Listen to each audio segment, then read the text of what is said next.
Bismillahirrahmanirrahim. Assalamualaikum warahmatullahi wabarakatuh. Ya, perkenalkan nama saya Firda Nur Anzani, NIM 128. Jadi pada kesempatan hari ini saya akan membahas tentang metode pembelajaran mind mapping. Nah, apa itu metode pembelajaran mind mapping? Nah, mind mapping sendiri adalah cara mudah untuk mengerti dan memahami serta mengingat apa yang telah kita baca. Mind mapping merupakan cara mencatat yang sangat baik dan dapat membantu kita memahami konsep-konsep dalam menghafal informasi hanya dengan satu prasana belajar. Nah, mind mapping adalah cara terbaik untuk mendapatkan ide terbaru dan merencanakan suatu objek dan membuat catatan yang baik supaya tidak membosankan.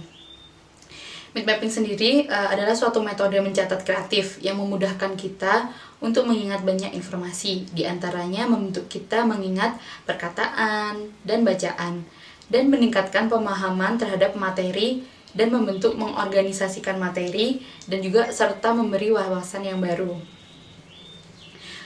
Menurut Melvin L. Sibelman, mind mapping adalah cara yang kreatif bagi peserta didik secara individual untuk menghasilkan ide-ide, mencatat pelajaran, atau merencanakan penelitian yang baru.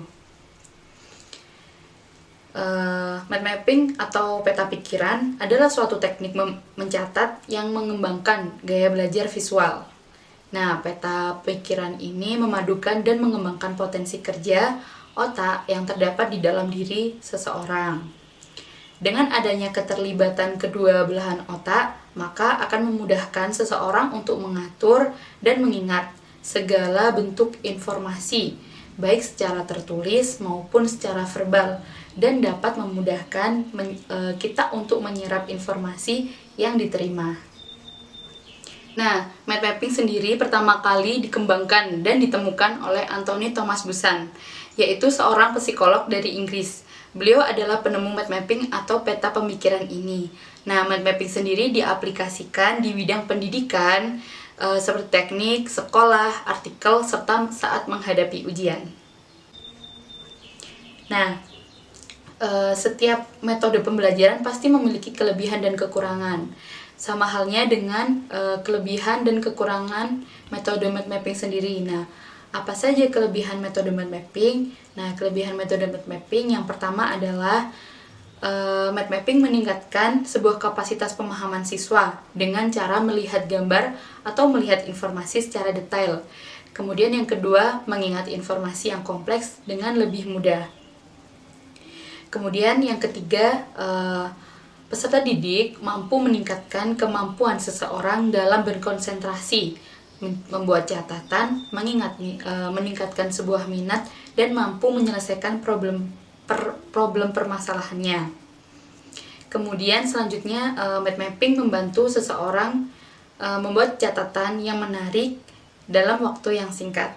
Dan mind mapping dapat mengoptimalkan otak kanan dan otak kiri karena mind mapping bekerja dengan gambar, warna, dan kata-kata yang sederhana.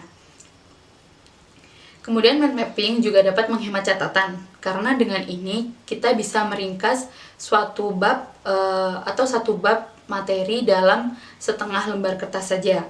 Kemudian mind mapping juga dapat meningkatkan daya kreativitas siswa dan guru, karena siswa atau guru akan terangsang untuk membuat gambar-gambar atau warna-warna pada mind mapping agar terlihat lebih menarik. Kemudian kelebihan dari mind mapping yang terakhir adalah mind mapping mempertajam daya analisa dan logika siswa, karena siswa tidak lagi dituntut untuk mencatat buku sampai habis.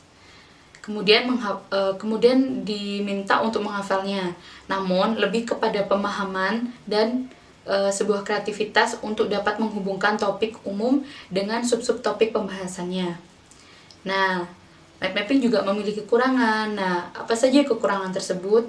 Nah, yang pertama, hanya siswa yang aktif yang terlibat. Kemudian yang kedua, tidak sepenuhnya murid dapat belajar. Dan yang terakhir, jumlah detail informasi tidak dapat dimasukkan ke dalam mind mapping. Nah, metode pembelajaran mind mapping juga memiliki langkah-langkah tersendiri dalam proses pembelajarannya. Nah, langkah-langkah yang pertama, guru diminta untuk menyampaikan kompetensi yang ingin dicapai seperti biasanya. Kemudian guru juga menyajikan materi sebagaimana biasanya dilakukan. Kemudian untuk mengetahui daya serap siswa, lebih baiknya guru membagi peserta didiknya menjadi beberapa kelompok yang terdiri dari 3 atau sampai 5 orang dalam setiap kelompoknya. Kemudian guru menugaskan siswa atau secara acak untuk menceritakan materi yang baru saja disampaikan oleh guru, dan guru meminta untuk siswanya membuat catatan kecil. Begitu juga dengan kelompok yang lain. Nah, kemudian guru mengulangi atau menjelaskan kembali materi yang kiranya belum dipahami oleh siswanya. Nah, bagaimana cara langkah-langkah membuat mind mapping? Langsung saja kita ke video selanjutnya. Nah, pertama-tama siapkan alat dan bahannya. Di sini ada kertas lipat, kemudian papan yang digunakan, spidol, dan lain sebagainya. Kemudian mulailah dari bagian tengah kertas yang sisi panjangnya diletakkan mendatar. Kemudian tulislah gagasan utama di tengah-tengah kertas. Nah, selanjutnya gunakan satu kata kunci untuk setiap garisnya. Di sini saya pertama menggunakan pengertian.